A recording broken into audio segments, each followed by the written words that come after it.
बीच देखिए गृह मंत्री अमित शाह छत्तीसगढ़ के जगदलपुर में हैं, स्थापना दिवस कार्यक्रम में है सीआरपीएफ के, और क्या कुछ कहना है सुनिए। के साथ हमारी एकता और उनके साथ खड़ी रहने की प्रतिबद्धता को फिर से दोहराता हूं। इसके साथ साथ देश की आंतरिक सुरक्षा को निर्धारित करने हेतु अपनी ड्यूटी करते करते जो शहीद हुए हैं, ये देश भर के 36,000 से भी ज्यादा अलग अलग पुलिस बलों के जवान को भी मैं श्रद्धांजलि देकर मेरी बात की शुरुआत करता हूं। मित्रों, आज सीआरपीएफ की स्थापना और वामपंथी उग्रवाद की समस्या की शुरुआत के बाद पहली बार मैं देश के गृह मंत्री नाते गर्व से कह रहा हूं कि पहली बार सीआरपीएफ का स्थापना दिन यहां छत्तीसगढ़ में बस्तर के अंदर हम मना रहे हैं। ये हमारे लिए बहुत आनंद और गर्व का विषय है। उस मौके पर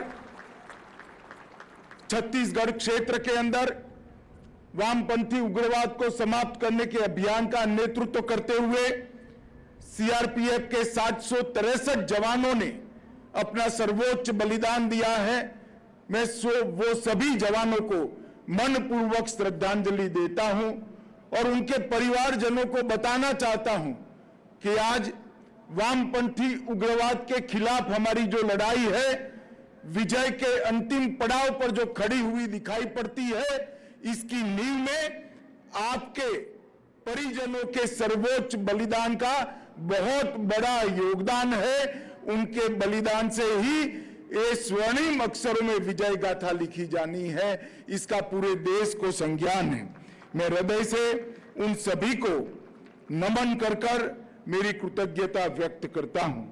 मित्रों, चाहे जम्मू कश्मीर का क्षेत्र हो, चाहे नॉर्थ ईस्ट की अशांति के खिलाफ लड़ना हो, चाहे वामपंथी उग्रवाद के क्षेत्र के अंदर पल पल सजग रहते हुए वीरता प्रदर्शित करते हुए जवानों ने जान जोखिम में डालकर आदिवासियों तक विकास को पहुंचाना हो, हर क्षेत्र के अंदर सीआरपीएफ के जवानों ने अप्रतिम शौर्य और बहादुरी का परिचय देश की जनता के सामने और समग्र दुनिया के सामने देने का हमेशा काम किया है। मैं आज इतना सुनिश्चित कह सकता हूं कि देश की आंतरिक सुरक्षा के इतिहास में सीआरपीएफ के इतिहास जो स्वर्णिम अक्षरों में लिखा गया है, वो आप सभी जवानों के साहस, शौर्य और बलिदान की भावना से ही अंकित हुआ है।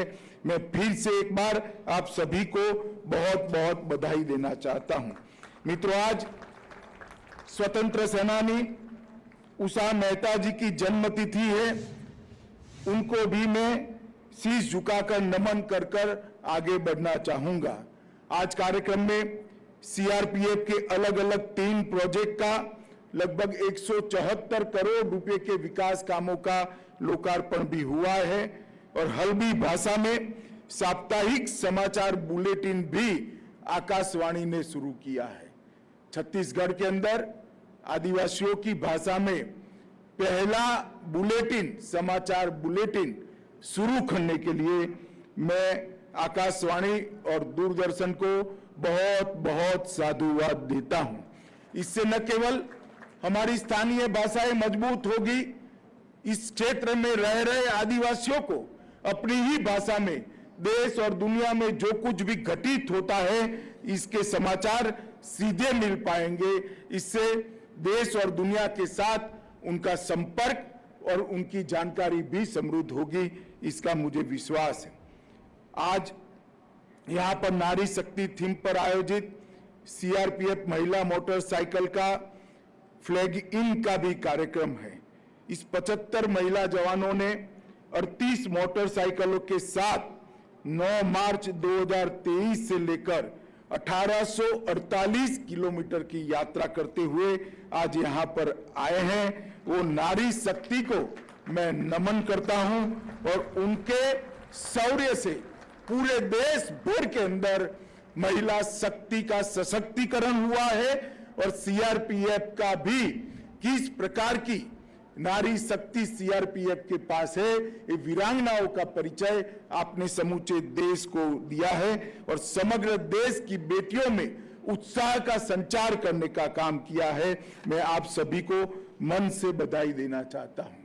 सीआरपीएफ के इतिहास की ओर मुड़कर देखते हैं तो 27 जुलाई 1939 को सीआरपीएफ की स्थापना हुई, परंतु आज की सीआरपीएफ का पुनर्जन्म हमारे लौह पुरुष और पहले गृह मंत्री सरदार पटेल के हाथ से हुआ। 28 दिसंबर 1949 को सरदार पटेल जी ने इसका नाम बदलकर सेंट्रल रिजर्व पुलिस फोर्स, जो आज देश की आंतरिक सुरक्षा के लिए एक गौरवमयी पर्याय है, उसको रखा गया।